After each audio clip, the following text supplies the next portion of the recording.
आपका यूनिक प्रज्ञान यूट्यूब परिवार में हार्दिक स्वागत है, वंदन है, अभिनंदन है।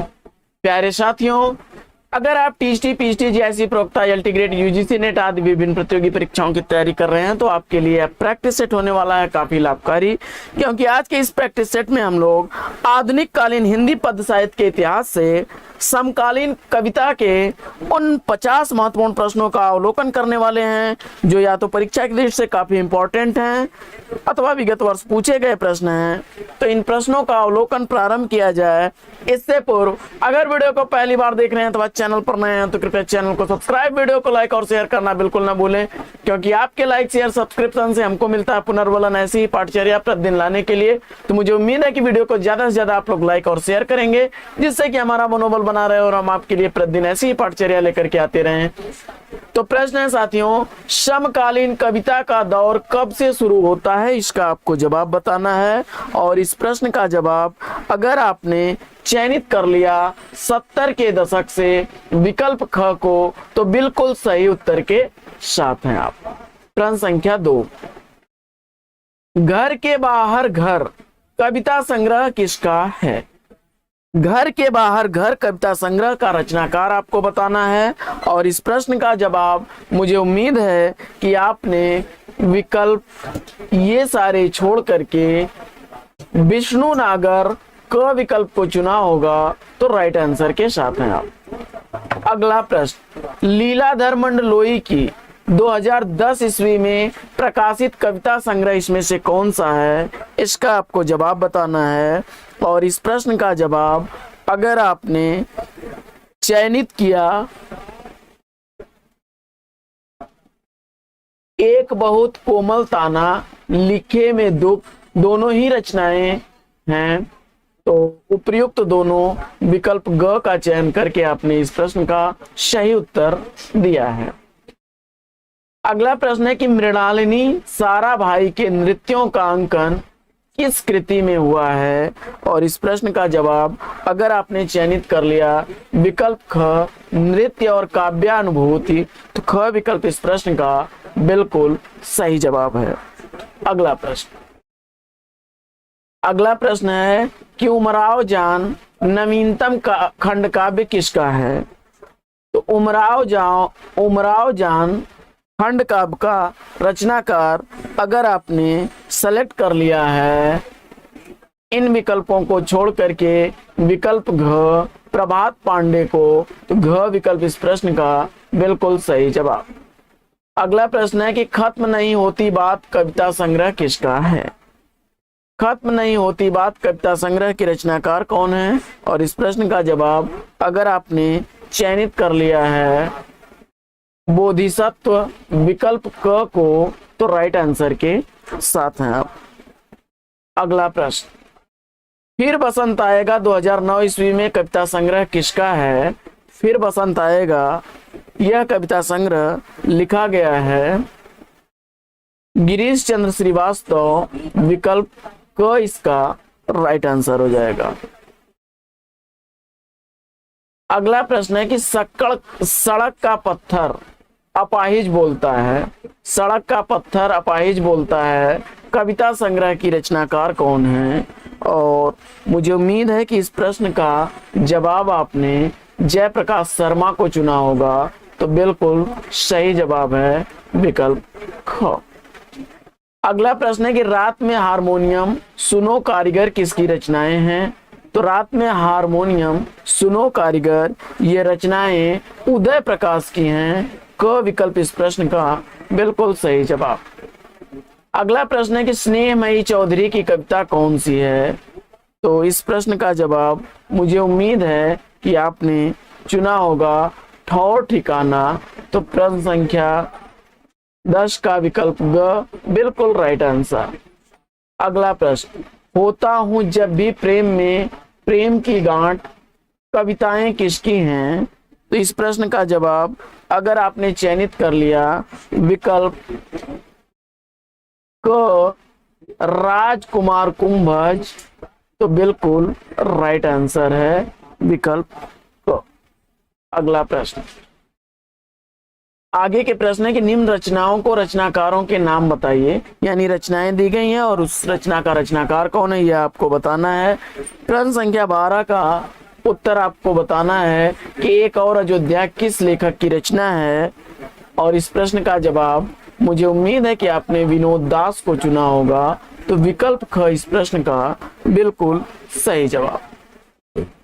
अगला प्रश्न है कि ईश्वर एक लाठी है, ईश्वर एक लाठी है, इस प्रश्न का जवाब बताइए किसकी रचना है, और आपने स्वप्निल श्रीवास्तव चुना, तो विकल्प क इस प्रश्न का बिल्कुल सही जवाब।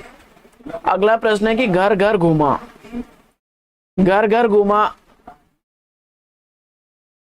यह किसकी रचना है, तो इस प्रश्न का जवाब आपको बताना है, और मुझे उम्मीद है कि इस प्रश्न का जवाब आपने लीलाधर मंडलोई विकल्प ग को चुना होगा, तो बिल्कुल राइट आंसर के साथ।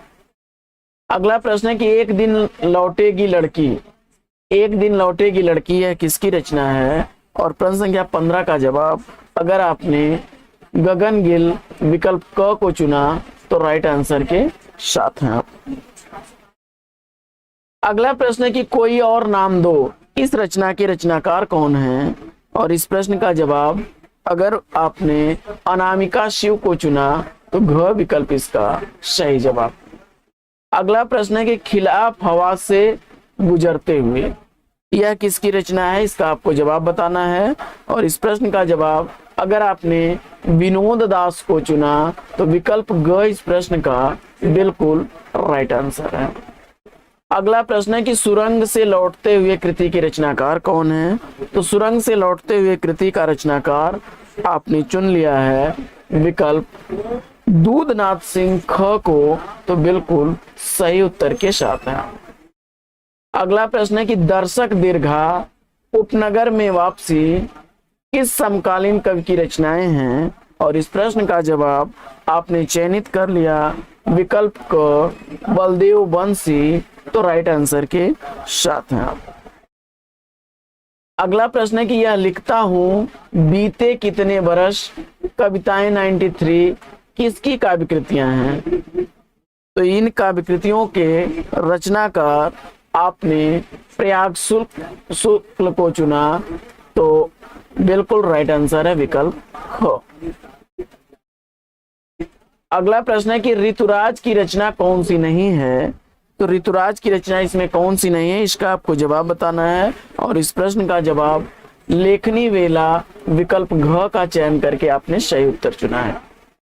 अगला प्रश्न है कि दूधनाथ सिंह ने उत्तराधिकार कविता किस छायावादी कवि पर लिखी है, दूधनाथ सिंह द्वारा लिखी गई उत्तराधिकार कविता किस छायावादी कवि पर लिखी गई है, इसका आपको जवाब बताना है, और इस प्रश्न का जवाब मुझे उम्मीद है कि आपने इन विकल्पों को छोड़ करके सुमित्रानंदन पंत चुना होगा, इस प्रश्न का बिल्कुल राइट आंसर है विकल्प क। अगला प्रश्न है कि 9वें दशक में लिखी गई प्रबंध रचना इला और अमिताभ किस कवि की रचना है, 9वें दशक यानी 90 के दशक में लिखी गई प्रबंध रचना इला और अमिताभ किसकी रचना है, और इस प्रश्न का जवाब अगर आपने चयनित किया इन विकल्पों को छोड़ करके विकल्प ग देवराज को, तो ग विकल्प इस प्रश्न का भैया बिल्कुल सही जवाब।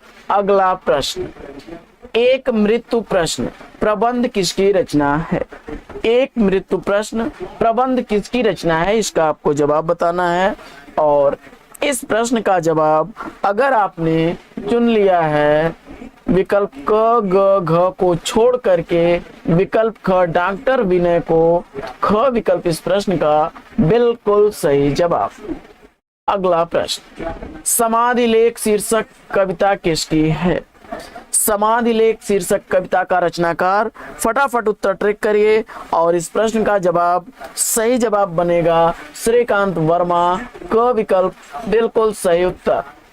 अगला प्रश्न प्रश्न संख्या 26 है कि कविताओं में औरत कहती हैं औरतें बीजाक्षर किसके काव्य संग्रह हैं, कविताओं में औरत कहती हैं औरतें बीजाक्षर किसके काव्य संग्रह हैं, और इस प्रश्न का जवाब अगर आपने चयनित किया अनामिका विकल्प क को, तो बिल्कुल राइट आंसर के साथ हैं आप।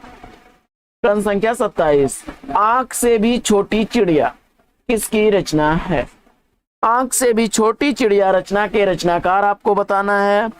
और इस प्रश्न का जवाब अगर आपने इन विकल्पों को छोड़ करके विकल्प ख इंदु जैन उत्तर में चुना, ख विकल्प इस प्रश्न का बिल्कुल सही जवाब। अगला प्रश्न, गंगा प्रसाद बिमल की कृति इसमें से कौन सी है? इसका आपको जवाब बताना है। गंगा प्रसाद बिमल द्वारा लिखी गई रचना इसमें आपको बताना है। और इस प्रश्न का जवाब आपने सन्नाटे में से मुठभेड़ विकल्प ग को चुना, तो राइट आंसर है आपका। अगला प्रश्न, जल पंखों वाली चिड़िया किस रचनाकार की रचना है? जल पंखों वाली चिड़िया किस रचनाकार की रचना है? इसका आपको जवाब बताना है। और इस प्रश्न का जवाब अगर आपने अनामिका चुना होगा, तो बिल्कुल सही उत्तर के साथ हैं आप। अनामिका विकल्प घ इसका राइट आंसर है। अगला प्रश्न है कि ज्ञानेंद्र पति की रचना कौन सी है? इसका आपको जवाब बताना है। और प्रश्न संख्या 30 का जवाब अगर आपने गंगा तट चुना है, तो विकल्प क इसका बिल्कुल सही जवाब है। अगला प्रश्न है कि कौन काव्य आंदोलन समकालीन नहीं है? इसका आपको जवाब बताना है। और इस प्रश्न का जवाब बीटनिक कविता, सहज कविता, निर्दिशायामी कविता, यह तीनों समकालीन काव्य आंदोलन में आते हैं, प्रगतिवादी कविता नहीं है, तो विकल्प ग इस प्रश्न का बिल्कुल राइट आंसर है। अगला प्रश्न है कि सहज कविता के समर्थक कौन हैं? सहज कविता का समर्थक आपको बताना है। और इस प्रश्न का जवाब आपने इन विकल्पों को छोड़ करके रविंद्र भ्रमर को चुना, तो विकल्प क इस प्रश्न का बिल्कुल सही जवाब। अगला प्रश्न है कि समकालीन कविता का कवि निम्नलिखित में से कौन सा नहीं है? और इस प्रश्न का जवाब आपने चयनित कर लिया केदारनाथ अग्रवाल विकल्प घ को, तो राइट आंसर के साथ हैं आप। अगला प्रश्न है कि एक और आदमी भी अपनी शताब्दी के नाम काव्य ग्रंथ किसके हैं? एक और आदमी भी अपनी शताब्दी के नाम इन काव्य ग्रंथों का रचनाकार आपको बताना है। और जवाब में अगर आपने दूधनाथ सिंह को चुना, क विकल्प इस प्रश्न का बिल्कुल राइट आंसर। अगला प्रश्न, जख्म पर धूल काव्य कृति के रचनाकार कौन है?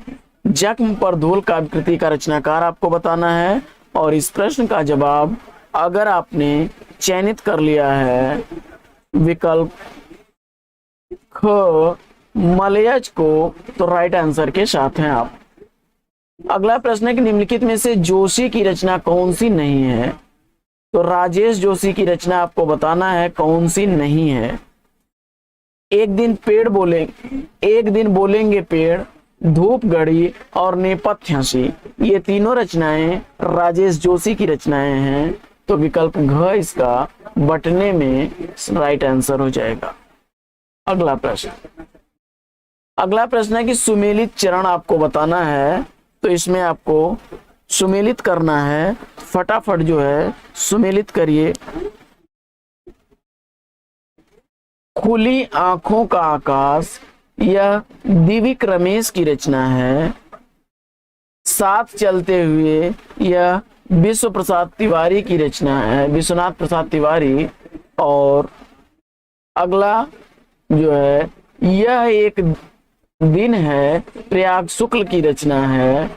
जख्म पर धूल मलयज की रचना है। जख्म पर धूल यह मलयज की रचना है। आइए बढ़ते हैं अगले प्रश्न की तरफ। फिर वही सुमेलित करना है आपको, तो सुमेलित करिए। मंगलेश डबराल की रचना इसमें से कौन सी है? मंगलेश डबराल की रचना, तो घर का रास्ता मंगलेश डबराल की रचना है। तो वहीं जो है ललित शुक्ल की रचना अंतर्गत है। और यह मुखौटा किसका है? यह रचना विमल कुमार की है। और समर गाथा राजेश जोशी की रचना है। अगला प्रश्न, फिर आपको कोट मिलान करना है। प्रश्न संख्या 39 का राइट आंसर क्या बनेगा? तो दुनिया रोज बनती है, यह आलोक धनवा की रचना है। प्रार्थना बंद करो ज्ञानेंद्र पथ की रचना है। और अन्न है मेरे शब्द एकांत श्रीवास्तव की रचना है। जबकि प्रकाश वर्ष संजय चतुर्वेदी की रचना है। आइए बढ़ते हैं अगले प्रश्न की तरफ। अगला प्रश्न है, असंगत युग्म का आपको चयन करना है। प्रश्न संख्या 40 में असंगत युग्म कौन सा होगा? और इस प्रश्न का जवाब अगर आपने विकल्प ग चुना है तो बिल्कुल राइट आंसर है आपका। अगला प्रश्न है कि पत्थरों की हवा में टकराए मेरे शब्द, यह पंक्ति किस रचनाकार की है? और इसका जवाब मुझे उम्मीद है कि आपने चंद्रकांत देवताले चुना होगा। तो विकल्प का इस प्रश्न का बिल्कुल सही जवाब। अगला प्रश्न है कि मैं एक फेरी वाला काव्य संकलन किसका है? मैं एक फेरी वाला काव्य संकलन के रचनाकार आपने चयनित कर लिया विकल्प ख राही मासूम रजा को। तो बिल्कुल राइट आंसर है आपका। अगला प्रश्न है कि रीता शुक्ला की रचना कौन सी नहीं है? रीता शुक्ला की रचना इसमें से कौन सी नहीं है? तो इसमें विकल्प क आई गवनवा की सारी, कदली के फूल, कासो कहूं मैं दर्दिया, ये रचनाएं रीता शुक्ल की हैं। तो विकल्प घ अवेकस आपने चुन करके इस प्रश्न का सही जवाब चुना। अगला प्रश्न है कि समय से मुठभेड़ काव्यकृति के रचनाकार कौन है? समय से मुठभेड़ काव्यकृति अदम गोंडवी साहब की रचना है। विकल्प ग इस प्रश्न का बिल्कुल राइट आंसर है। अगला प्रश्न है कि कोई आवाज देता है गजल संग्रह किसका है? कोई आवाज देता है यह गजल संग्रह किसका है? और इस प्रश्न का जवाब अगर आपने कुंवर बेचैन विकल्प क को चुना तो राइट आंसर के साथ हैं आप। अगला प्रश्न है कि कैलाश गौतम की रचना कौन सी है इसमें? और कैलाश गौतम की रचना इसमें आपने चुना कविता लौट पड़ी, सिर पर आग और सीली माचिस की तीलियां। सभी विकल्प इसके सही हैं। तो विकल्प घ का चयन आपने करके इस प्रश्न का राइट आंसर दिया। अगला प्रश्न है कि कटोरे में आग कविता संग्रह किसका है? कटोरे में आग कविता संग्रह के रचनाकार उदयन वाजपेयी जी हैं। विकल्प ग इसका राइट आंसर है। और अगला प्रश्न है कि इस तरह गाती हुई जुलाई कविता संग्रह किसका है? और जवाब हो जाएगा ओम प्रकाश भारती, ओम भारती क विकल्प इसका राइट आंसर हो जाएगा साथियों। अगला प्रश्न है कि ओम भारती की काव्यकृति इसमें से कौन सी है? और इस प्रश्न का जवाब अगर आपने जोखिम से कम नहीं विकल्प ग को चुना तो राइट आंसर के साथ हैं आप। अगला प्रश्न है कि घाना के पांखी कविता संग्रह किसका है? और इस प्रश्न का जवाब अगर आपने विजेंद्र को चुना तो विकल्प का इस प्रश्न का बिल्कुल सही जवाब। तो साथियों आज की पाठचर्या लेगी यहीं पर विराम। वीडियो अगर अच्छा लगा हो तो वीडियो को लाइक और शेयर कर दीजिए। चैनल पर पहली बार है तो चैनल को सब्सक्राइब कर लीजिए। तो फिर मिलते हैं आपसे अगले वीडियो में एक नए प्रकरण, एक नए टॉपिक, एक नए अंदाज में। तब तक के लिए लेंगे आपसे विदा। आपका जीवन मंगलमय हो। बेस्ट विशेष बेस्ट ऑफ लक। जय हिंद।